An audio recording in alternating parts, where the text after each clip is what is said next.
Bagfuel, baby. Latifah and Hakim approached us in 1999. They just got a situation with Warner Brothers. They were putting out some artists. They asked if we wanted to get down. They ended up signing us to Flavor Unit. We put out an album called Arm a Ghetto, produced mostly by Mike City. Now, Mike City, he wrote and produced I Wish I Never Met Her for Carl Thomas. I gave Carl Thomas that song. Really? Yeah, so me, Benny Boom, and AJ Calloway shared a brownstone in Brooklyn on Washington Avenue, 506 Oh, Washington right over Avenue, there. I know where that's between Gates and Fulton. You know, but you know, this is before I really had a strong weed connect. I was selling little dirty dimes and nickels. You know, you go through your money, you fuck up the money, you make money, you fuck up the money, you fuck up more money than you make. So I was having problems paying rent. So I got kicked out. Carl was like, yo, just put your stuff in storage and you come stay over here.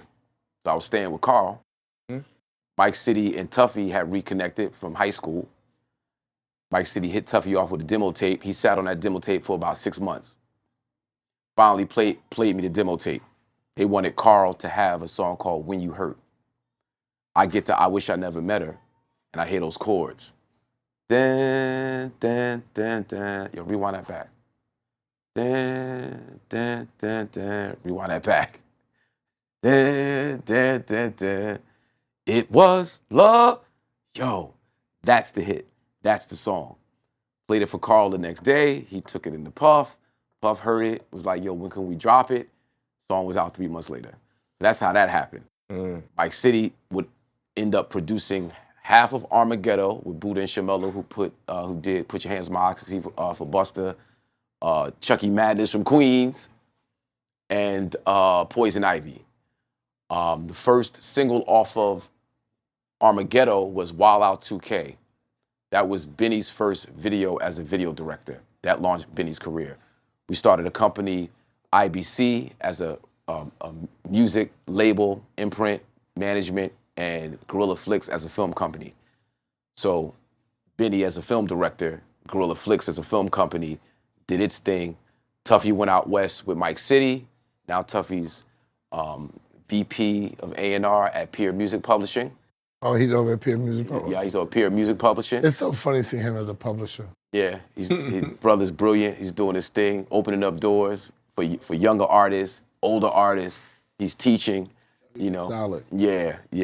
And then, you know, Benny, with his film. Benny, we got to get Benny. Benny said he was ready to be on the show too. Yeah, I gotta get his number from you too. Oh yeah, without a doubt. Yeah. Because he hit my man like, yo, I'm ready to be on Bagfuel, because we wanted to have him on before, but he was caught up with the Mini Boom stuff. Yeah. And trying to get his son into the right direction. Yeah. And then he was like, after I do that, I come back. I definitely want to talk film with him. Yeah. I don't think we had no film guys on yet. Benny Boom be the first. Yeah. Director style? No, we haven't. But when you was able to secure that situation with Carl Thomas, how was that for you, like psychologically and financially? I mean, financially, it was dope. It was a quick hit. You know what I mean? That song played a lot of places. I mean, it was better for Mike City and Carl than it was for me and Tuffy, but we got our little hit and it opened up a door. It was dope because I've known Carl since 1990. And I got him on a bunch of music. Very good. One of my best friends.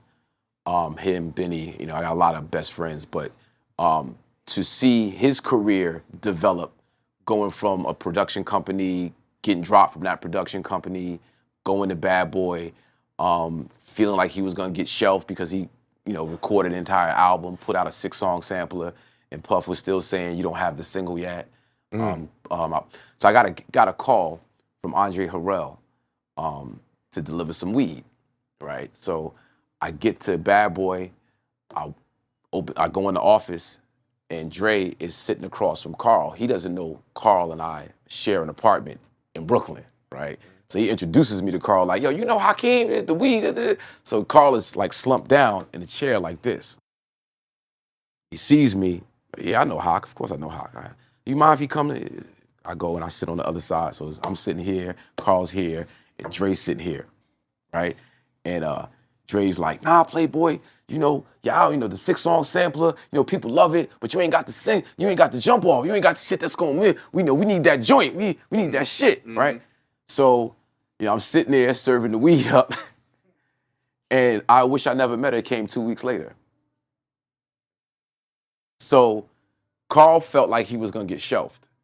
And he was really looking to get off of Bad Boy before we got I Wish I Never Met Her. Like, that meeting, he was down in the dumps. He was depressed for like a good 2 weeks. And then we come with that song, and he's like, oh shit. He hears it, runs in the Puff, plays it. That song is out 3 months later. You know, it was big for Carl, big for Mike City. That was fast for back then. Yeah, Was a well, process because the project was set up, and they had started the marketing promotion with the 6-song sampler. You know, Summer Rain, Emotional. I forget what other the songs was on there, but you know, you got some of the biggest producers on there, Trackmasters. You know, Jimmy Jam, Terry Lewis, Tim and Bob. You know, you got some huge names affiliated. Carl's like, nigga, what else do I need? Like, I got everything.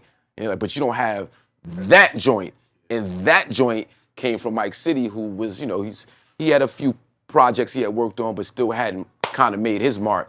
So to see it happen for Carl and Mike City at the same time, that shit made me and Tough, like, we were like, and we got production for this album we working on with Flavor Unit. So, you know, it was all good. Carl's on that album, Method Man's on that album. We did a song called Temptation with Queen Latifah and Black Rob. That's off the chain. Like, that album was a slept on album. In my opinion, it was better than our first album. Arm a Ghetto. A lot of the things we're saying are relevant right now on that project. You know, you got Method Man on there, Black Rob, Carl Thomas. Yeah. You know, shit's heavy. Queen Latifah, it's heavy.